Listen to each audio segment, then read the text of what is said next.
and I'd be like, what's going on? Hello, happy Thursday. StreamYard is not being very nice to me, and I'm going to make sure to let them know after this live is completed. They're not being nice to me. I am so close to my router without plugging the computer in because that is issues. And it's still giving me the low Wi-Fi signal every now and again. I really want to have a successful live where there's no skips or blips or bumps in the message that I'm relaying to you all. It is lunchtime. If you are here for the first time, my name is Tasha. I am a wife and mother. We are a family of 5, and we are seeking financial independence, financial freedom. To everyone, that's something different. But for me, we are using a modest income, and we are still pushing ahead to leave generational wealth for our children, our grandchildren, and our great grandchildren. It's a big goal. It's a huge goal. It comes with a lot of stress and strain, but I try to make it easy by sharing our real life numbers, sharing our real life budget, talking about our journey in every area. So, from saving to paying off debt to investing, all of those things. And doing a live every Thursday. So, guys out there, and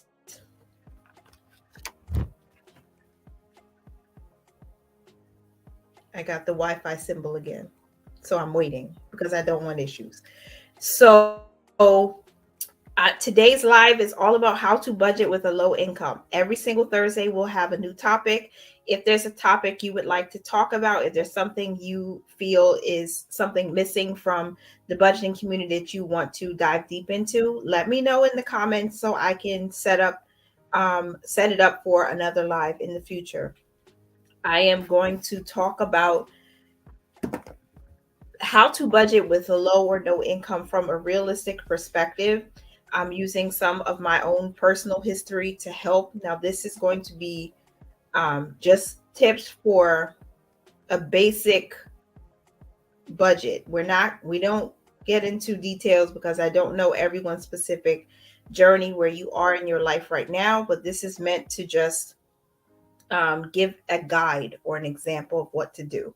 So, how to budget with a low income, right? Or no income. First, when I saw this question that a viewer asked me, I thought, well, you have to make something. You have to be able to make some type of income. So maybe the first thing I would do if you're not working and you don't have a steady income is to update your resume and at the same time build rapport with your neighbor, with your pastor, with your cousin, with your friend, someone who is in a position that they can hire you, that they can guide you on how to market your skills, because everyone can do something, even if it's not the most glamorous job. Some people have to work in retail or do like what's called a blue labor job, maybe sanitation or crossing guard, something like that. Find out how you can market your skills and update your resume so that you can get a job. That's the very first thing that popped into my head when I read that viewer question. The next thing is ask yourself, who do you know? Because if you're not making income, it's going to be difficult to live, pay rent, pay utilities. Maybe you can stay with someone for a while. I've been there. Maybe you can rent a room, or you can stay with family. You can stay with a really good friend so that you can find work and save your money so that you can get back on your feet. These are just things that would need to do. Sometimes it's not about what you know, but who you know. So if you know someone who is in a better position than you, or who's in a position to help you out while you get on your feet, build a good rapport with them, a good relationship. Open up the door for someone else to be able to help you while you get all your ducks in a row, while you save your money, while you pay down your debt. That's really important. It takes a village, especially if you're on a zero income or a low income and you have a child or children. There's someone else depending on you. it's very important that you have good, strong relationships with people who can help you. All right. Um, because you can't do it by yourself. I wanted to talk about a mock budget that I did also. So if you're coming into the live at this point, make sure you click the thumbs up button. We're about 5 minutes or 5 minutes and 30 seconds in. And hopefully you guys will talk back to me in the comments and let me know what you think about these tips. And these numbers are just really basic, okay? I don't know everyone's personal situation. I don't know the situation of the person who asked me the question, but I'm going to give you a real life example based on where I was. So let's say this person's name is Tanisha, and Tanisha is a single parent with one child, a son. And her income right now is $2,000 per month. Now, in this example that I wrote down, that's why I'm looking down, Tanisha has a school-age son.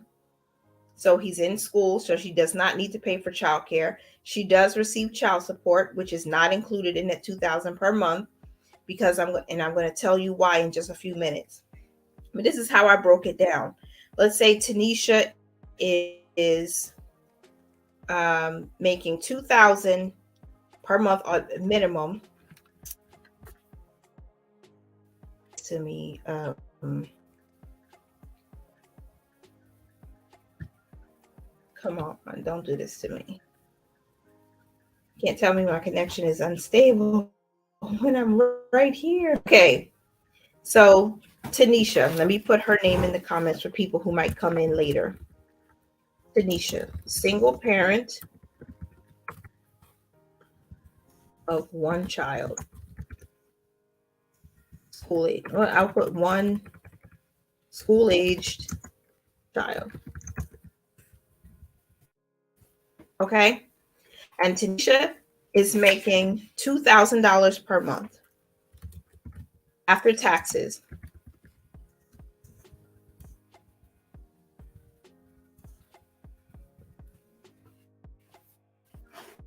Oh, Tanisha is living with someone, right? She's renting a room somewhere. Everything is included, okay? And her rent is $600. So that's for the entire month. That covers everything, right? Food. Let's say Tanisha puts aside $300 per month for food. So I'm going to type it into the chat box just in case anybody's coming in. So rent, $600 for rent, $300 for food. And that's basically her living expenses, okay? Now, we don't know, and maybe it's the airplanes going overhead that's causing this to be difficult. But let's say she has debt and she has other bills, and her other bills are going to be a combination of $400 per month. So I'm just going to type debt/bills, $400 per month. So that could be a credit card or credit cards. That could be her car loan. That could be some kind of book subscription or Kindle subscription for her child, whatever it is. Those are all her bills right now. And then gas. She has a car. She has to get around. Even if it's not car gas, maybe it's just for travel, right? And we're going to say her budget for that is $200 per month. So after that, I want to say you need to have an emergency fund. You have to save money because if a future event comes up, which it will, we don't know when and we don't know how deep it's going to be, you need at least $200 every month to make sure you're putting something towards your emergency fund. And this is at the least amount, you guys. So now that she's taking care of her bills, she knows that she can feed herself and her son.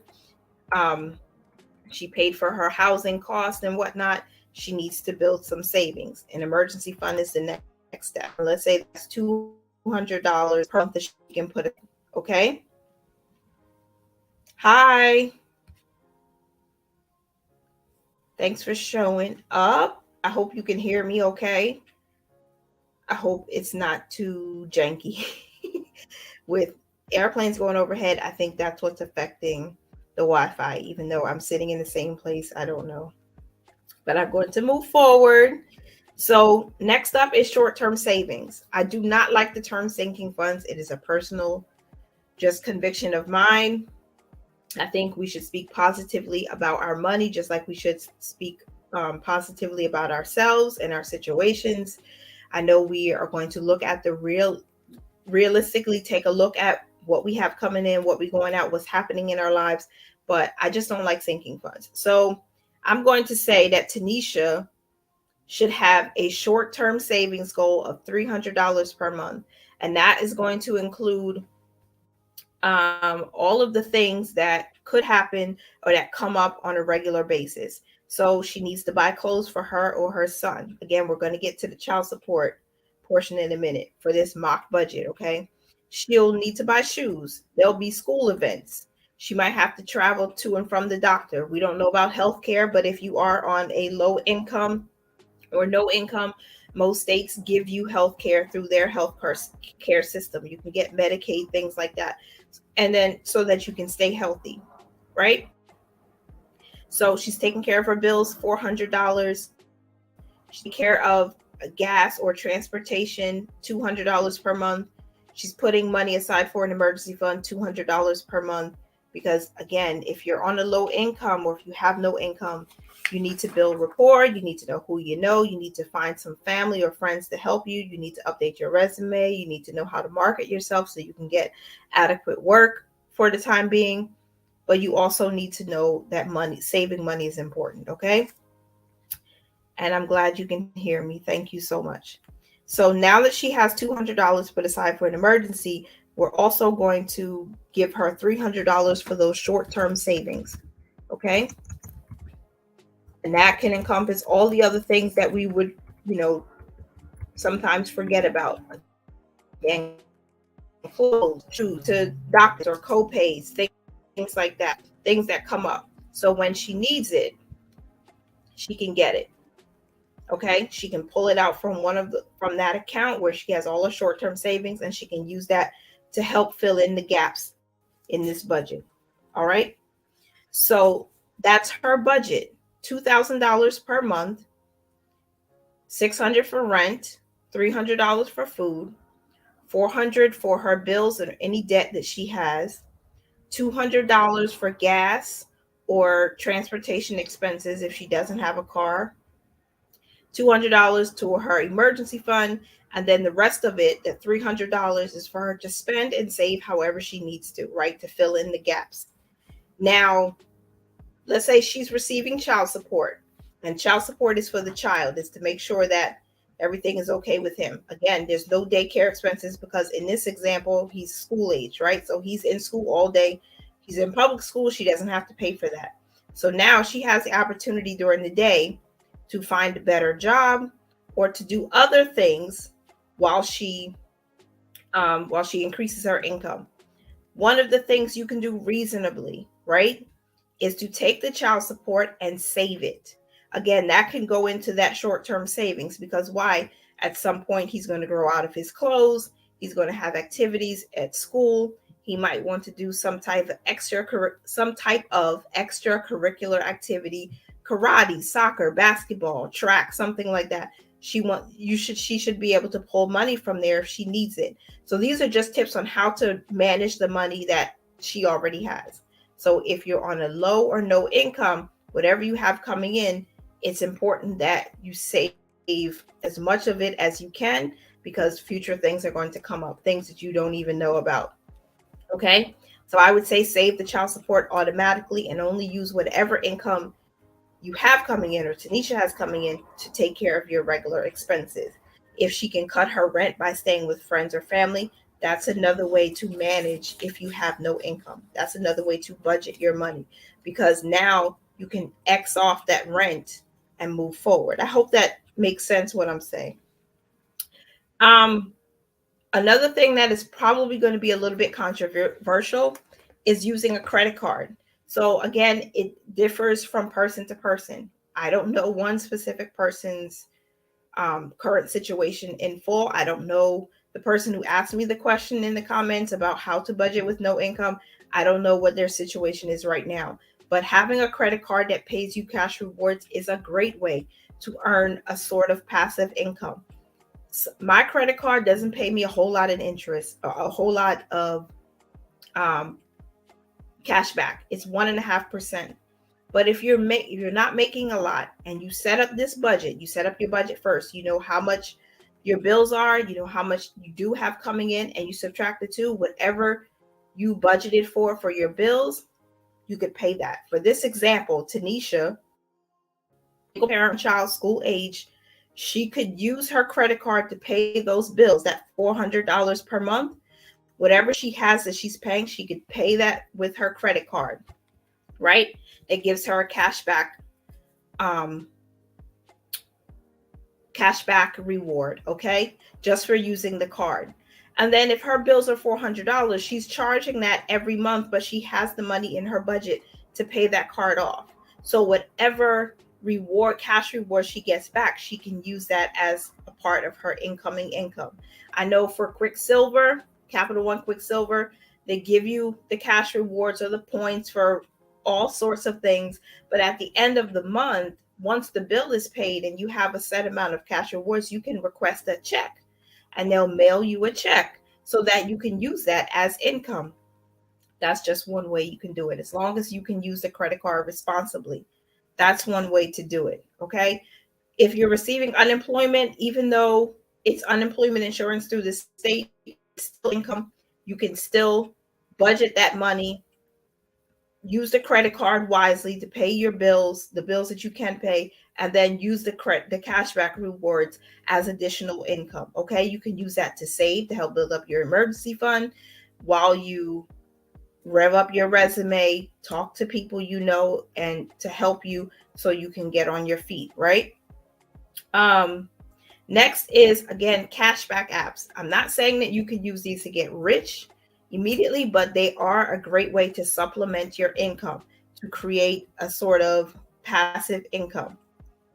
Okay, so Ibotta is a really great one. I've been sharing on my Instagram. I even shared a short, I think last week or the week before, about how I've been using Ibotta to cash out every week.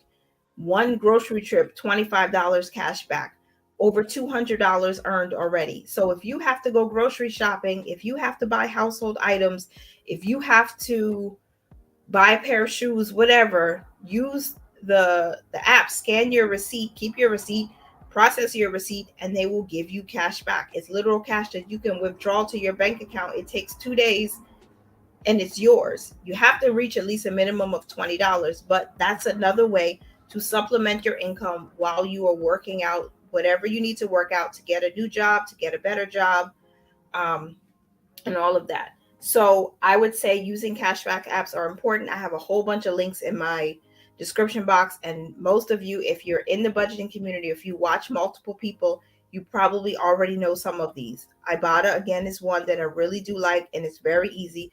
Receipt Hog is another one. They don't give cash back, but they give you points for every receipt you upload. And on those receipts, on those gift cards, you can get gift cards in exchange for those points. They even allow you to do surveys, which are really easy and quick. That, again, this example Tanisha could do in her downtime while she's grocery shopping, while she's doing the laundry. Just a quick survey. Snap a picture of your receipt. Those gift cards you can immediately turn in. Those points you can immediately turn into gift cards for like Amazon, or you can get a Visa gift card. All those things are that's income that you could use to supplement while you're, in a place where you have low income or not a lot of income.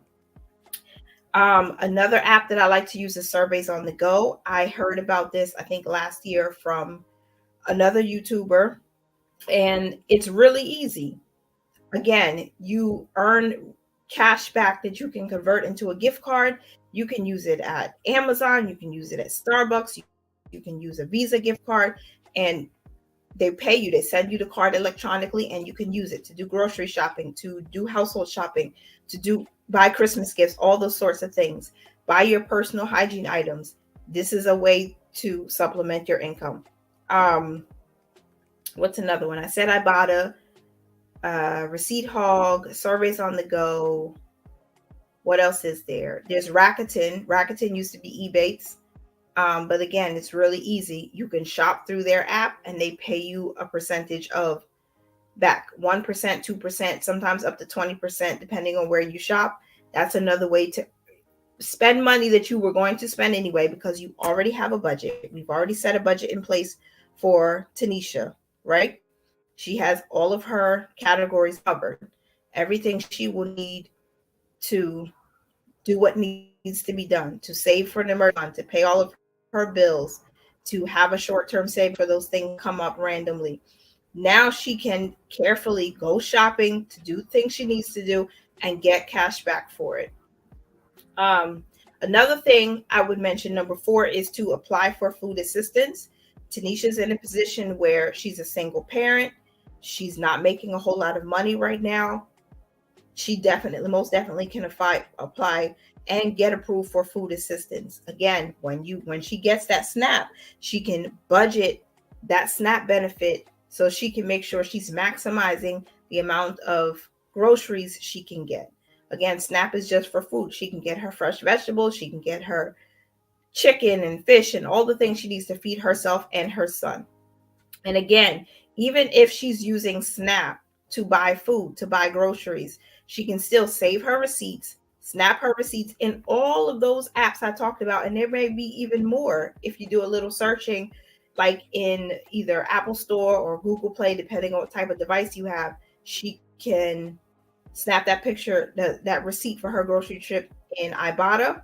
She can snap it in Receipt Hog and Fetch. How did I forget about Fetch? Fetch is so easy. You can get so many points for every receipt that you snap that you can convert them into gift cards to almost anywhere, to restaurants. I like to use mine at Amazon because Amazon is just really easy for me and convenient. Snap your receipt, all of that. You go to your grocery store, you buy your groceries. That one receipt can get you points and cash back through all of those different apps. And that's a way, again, to supplement Tanisha's income. Hi, Tara. How are you? So that's a way to supplement. And, if in this example, Tanisha's son is school age, so he may be too old for WIC. But if a person with low or no income has a young child, in most states, you can apply for women, infants, and children. They give fresh fruits and vegetables. That is not something to be ashamed of. That is a way to budget when you're on a low income, because you can budget that in your groceries. So Tanisha, we gave her, I think, $300 per month for food, right? So if her rent is, let's say, $600, she has $300 put aside every month for her and her son to feed themselves. She can probably budget that WIC in too, budget that SNAP in. Do make sure you take advantage of everything you can while you're increasing your income. And again, number 5 is to build rapport. Who do you know? When I was going through a situation 10 years ago, I talked to the pastor at my church. I talked to another minister. There was another woman at my church I talked to. She's the one who rented a room. You never know who somebody, I have an apartment for rent, or I know someone who has an apartment for rent. You've got to be willing to talk to people, because that is how you can remove some items from your budget. You can decrease some line items. If Tanisha is smart and talks to someone, that $600 rent could possibly go down to 0 for a while, or even cut it in half while she increases her income. Takes the time while her son is in school to start going to school. Certain states will incentivize you to go back to school for free, or for a low price, without having to take out loans and things like that, so she can build up her not portfolio, but resume and skill set, so that you could get a better job, or a job period. Okay, that child support that I mentioned, if Tanisha needs to budget that child support in to help take care of rent costs, food costs, transportation costs, school events, things like that, she could also do that. But again, my advice would be put that money to the side immediately and in a savings Preferably a high yield savings account that's going to give you the most interest off of that money, so that whenever her son needs something, she can pull the money from there. Okay. Yeah. So bank as much as possible and keep an eye on what is coming in. Unemployment, federal tax refund, state refund. If someone gifts you something, write it down and say, okay, I have these bills to pay. I can take a portion to put towards these bills. Yeah, but in this possible, or doesn't like me. StreamYard does not like me because it keeps doing it. I'm sleepy, but here at work, maybe you need a little coffee or something. And no, it's not a real person budget. It's a mock budget. I just wrote something down before I got on the live because someone asked me on a video maybe a month ago how to budget when you have no income. So I just created this mock budget to give the community a little understanding of how to do it if you don't make a lot of money. So the example was this fictitious person, not a real person, just a mock budget. Tanisha is a single parent with one child who is going to school. He's school age. She makes $2,000 per month, and I gave a budget basically on how she could break that down. Again, it depends on where you live, your situation, which is why I'm saying build a rapport. Find somebody that can help you while you're in transition. I'm going to say you don't have to stay with a low income or no income. You can find ways to make money. But with a $2,000 per month income after taxes, Tanisha could still pay for her housing, pay for food for her and her son, pay her bills or debt that she has, still have money for transportation or gas, depending on, if she has a car or if she has to take public transit. Putting money towards an emergency fund each month, even on a low income. That's just 10% of her income that she would be putting aside. Again, this is just a guide. This is not like somebody I know. I'm just using this as an example. And then she could still have $300 at the end of the month that she could put towards short-term savings. I was saying that I don't like the term sinking funds. It's just me personally, and personal finance is personal. But short-term savings could be all the things that would be missing in your budget that you might end up needing. Buying clothes, buying shoes, trips to the doctor's office, maybe doctor's visits and stuff like that. All the random things that could come up, especially when you have another person to take care of, like a child. That's where you could pull from when something comes up. So that's like those short-term savings or those funds are like mini emergency funds, because you're going to need clothes. You just don't know when exactly you'll need them. You're not going to need them at the same time every year. It might be once a month or every 2 months. And maybe for a child, every 2.5 to 3 months, you'll need to buy a new pair of shoes. So you might not need it this month, but if you save the money now, you'll have it when you need it later, which is why I put $300 for her short-term savings. And that would help because, I do know what it's like when you don't have a lot of money and you have to make every penny and every nickel stretch to the next payday.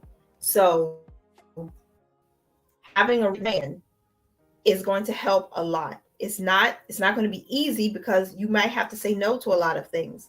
You might have to say no to going to certain places and going to certain fun events. But if you do right with your money now, like if you know, okay, I'm only making so much, but I still need to save, then save that money. Don't go buying things that you shouldn't buy that will not provide you with a long-term benefit. I think saving money does provide you with a long-term benefit, and saving could also be investing too, because that is a way of saving. It just has a higher risk, but it also has a higher rate of return, right, over the long term. So that's what I was thinking. And I don't know if a lot of people really came out today, but I'm trying to make sure I'm giving you the type of content and conversation that you want and that you like, because this person asked me and I wanted to make sure to answer it. So that's pretty much it. I am having, what kind of salad is this? This is like a Santa Fe ranch salad for lunch. I'm trying to start my new year goals off early. And Tara, what are you having for lunch today? I don't know if it's 12:30 where you are. It's 12:30 here. Let me know what you're eating today.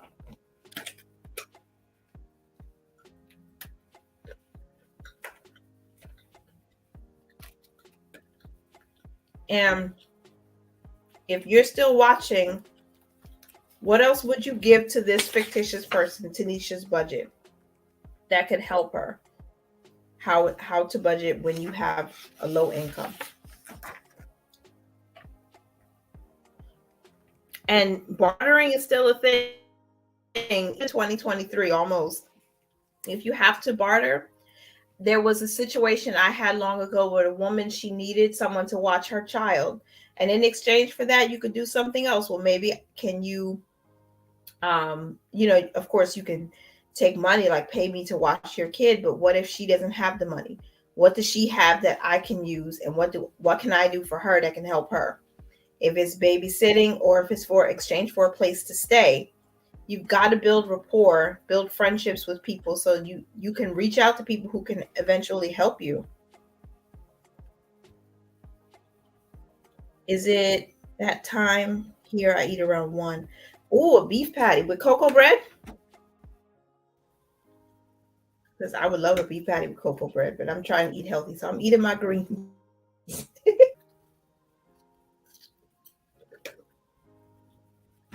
Yay, I'm glad you got it.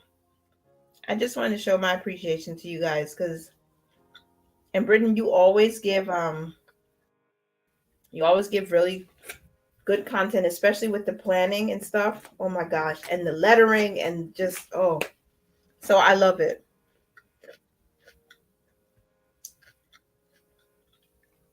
For groceries, I gave her $300 a month.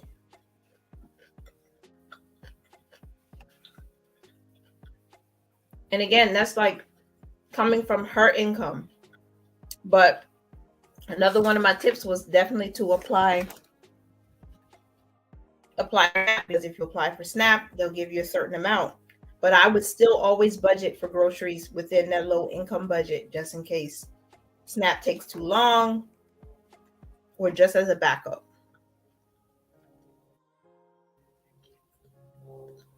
I'm not sure what I'm going to eat yet. Okay. You're welcome.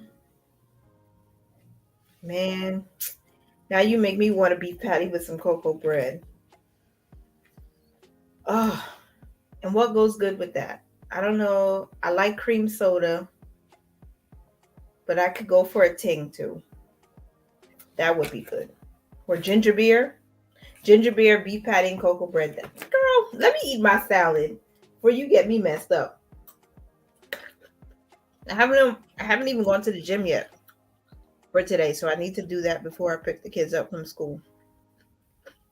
So let me get my mind in the right place. So to the person who sent me that question, thank you so much to that viewer. I hope that it helped. I hope that it gave some insight and some tips that are helpful that will, help you or whoever else needs to get an idea of how to budget. Yeah, I want a ting now. I'm about to hit the Jamaican place up and get one. I have spending money left, so I can do it. I have spending money left in my budget, so I can do it. I can go and buy the ting.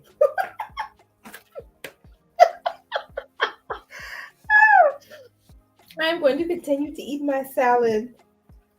It's got beans and corn and spicy chicken and different colored lettuce and cabbage. Let me eat it up.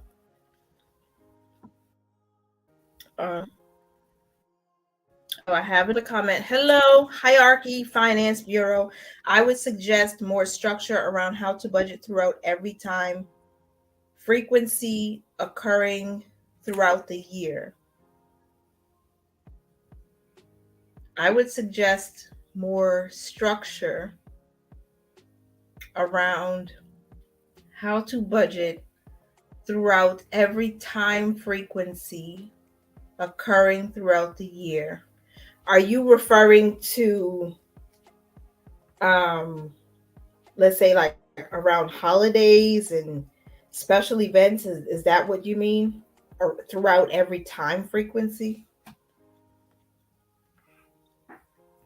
Because if, okay, now I don't know who else is watching, but at this time I still have membership available on my channel. I guess YouTube gives that opportunity to their creators to actually have memberships where we can have private one-on-ones, we can have member only lives, and my plan is in 2023 to share personal behind the scenes content that will help specific people with specific issues related to budgeting.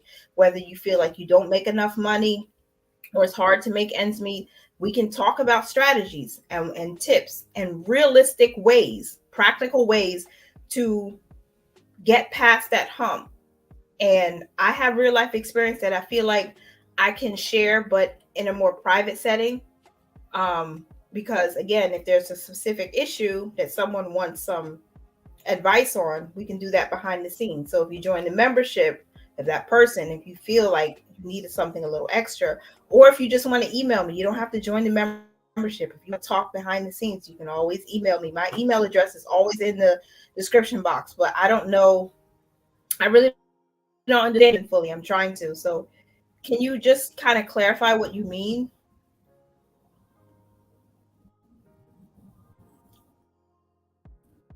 See, hold on. I'm referring to how to budget on an annual, quarterly, monthly, weekly, daily, and hourly basis to create more structure around the budget. Now, hourly and daily budgets, I mean, I don't know, but I do budget monthly. So I have some examples of, I think I have a lot of examples on my channel on how to budget monthly. Whether you make a whole, and we don't make a whole lot, we're not budgeting with a lot of money. So I think that might be good for someone who's on a lower income. I also do an annual budget. I'm actually editing that video today, hopefully, or tomorrow to release it either later this week or next week, on how to set up an annual budget. I actually did a really thorough one. I think it's 2 years ago now. And after this video go live, I'll probably link it there, but you could see it. If you check on my channel, there's a playlist called Annual Budgets. The very first one I did, I walked through an entire year and how to set up a budget. That might help. And quarterly, I've never done a quarterly budget. I've done quarterly check-ins. I don't know. Somebody else in the comments, do you have a quarterly budget on your channel? Because I don't know. I don't recall any other, creator in this space who has done one. But I think starting with an annual budget is a good thing, because then you could break it down and you could use the least amount of income. I wouldn't include any bonuses or refunds or anything like that. Just your bare bones income after taxes, and then start adding in your expenses, your living expenses, your variable expenses, debts that you owe, other bills that you have to pay, and then figure out after you've paid all of those, how much is left to do savings or investing, and things like that. But I have an example on my channel about an annual budget. I've been doing it every year for the past 2 years now. And monthly, I always do a monthly budget, and I do a weekly check, and I do a weekly budget by paycheck every single week. And then daily, I just track my expenses. And then if there's a bill paid, I always have an expense video, most times every Wednesday. And then I do a budget by paycheck every week. I close out the budget every week, because I know there are people who, say they benefit from seeing that, so they can do it along with me. So maybe that's something you can check out. I have an annual budget playlist, a budget by paycheck playlist. I even have a monthly budgets playlist. So if you want to go back and see from the very beginning how I did it, on the low income. At one point, my husband wasn't working, but I was working, and now he's working, but I'm not working a W-2 job. So there's ways around it. There is a way to structure it that can help, I think, almost anybody. But who I don't know anybody else who does a quarterly budget. Mostly just monthly. Some people do annually. And uh who else? If I think of someone else, I'll let you know, because we're about to shut down the live. But that's a really good question, and I'm grateful that you asked that question. And I do it because I realize that to some people it's like it's just so boring. I know that you know, the cash stuffing videos, the savings challenge videos, they're very, very popular. I don't do a whole lot of that here because I'm focused on the numbers, because some people really need to see how do you work this out? We have to work this out. And for me, I like to stay on top of it. I'm very hands-on when it comes to my family's budget, because I know if we don't stay on top of it, we will spend out of control. We won't know what's going on, and it'll cause so much frustration and delay of reaching certain goals. So I'm always looking at the budget.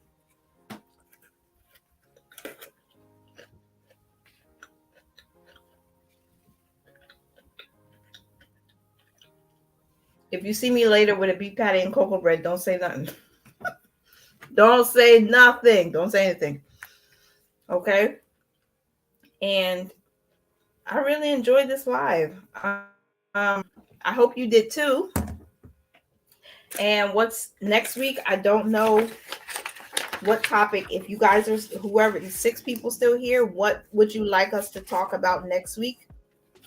We're going into the Christmas holidays, so we've already spent our Christmas budget. So, and automatically we're going to start saving for next year, because that's just how we do. But if you have another topic that you would like to talk about, please let me know in the comments before we shut down the live. Again, I am going to be sharing more private members only content in the new year. So if there are people who are willing to pay the premium for that, it's going to be available. I'm going to have exclusive content for members only lives. I'm going to talk about our side income budget, not on the main channel, but for members only, because we are working towards home ownership, and a lot of that content is going to kind of conflict with what I'm doing right now. So I'm only sharing that behind the scenes. We're going to be sharing our fire updates and our fire goal. And they are going to be freebies for members of the channel once every single month. So again, if you're interested in 2023, that's going to be something that I'm going to be doing.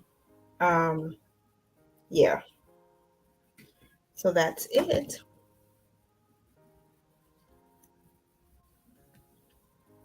Help me pay off my $3 million debt. $3 million? Oh, my heart was like almost about to stop just now. Like, wait, wait, 3 million. Okay.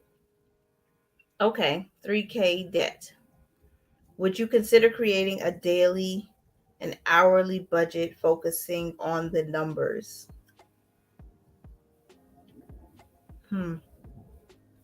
Daily and hourly budget. I don't even know how I would do that, to be honest with you. I honestly don't know. A daily and hourly budget. I would check in on our budget daily, because I do that now. I mean, I don't share it on the channel, because if I shared every single moment, there would just be never a time for me to sleep. But I'm going to think on that a little bit more. And then I'll come back next week with something to talk about on Thursday. I don't know if I can. There we go. Shot so I can remember these questions. But $3,000, you want to pay off your $3,000 debt. Okay. If you remember, last year we paid off the student loan debt, and we were We were doing that since 2020, paying on every little bit every week. And then I think it was last year, April, I started participating in Transfer Tuesdays, where you make one transfer towards a financial goal, paying down the debt. You know, that's something that takes consistency. It doesn't take a whole lot of money. It just takes consistency over time to see it go down. But I would like to do a mock debt snowball type of thing. I still debt free T Marie is I really like her channel. I don't know if she's gonna come back at all, but um I have her debt snowball tracker. I bought it from her sometime last year. I think I'll try that. Or I could do a mock debt snowball or debt repayment plan using undebt.it. Rochelle Adamson budget. Shout out to her. She actually shared it on her channel sometime early last year or maybe in 2020, and I started using it, and that really helped me a lot when I was paying off the student loans. So maybe I could do a mock debt repayment plan there to see. Because I know you already work on this stuff, but you know, sometimes a different perspective can be helpful. All right. So that is it. That is all. I love you guys. Thank you for showing up. And I'm going to work on this. I'm going to work on that. I'm going to think a little more about it and see how I can curate something to share in the future. And then I'm definitely going to create like a mock debt repayment plan to see if that helps add a little more insight to you. And I'm going to finish eating my salad. And I hope to see you guys or talk to you guys in next week live on Thursday. All right. We'll just chat it up, getting ready for 2023, and I'll see where you guys are. And hopefully we'll stay motivated. We're gonna push because we're not giving up, right? We're walking by faith, not by sight, right, Tara?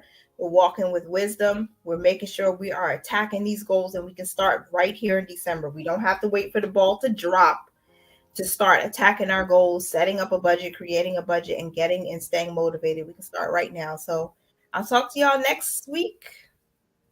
Bye for now.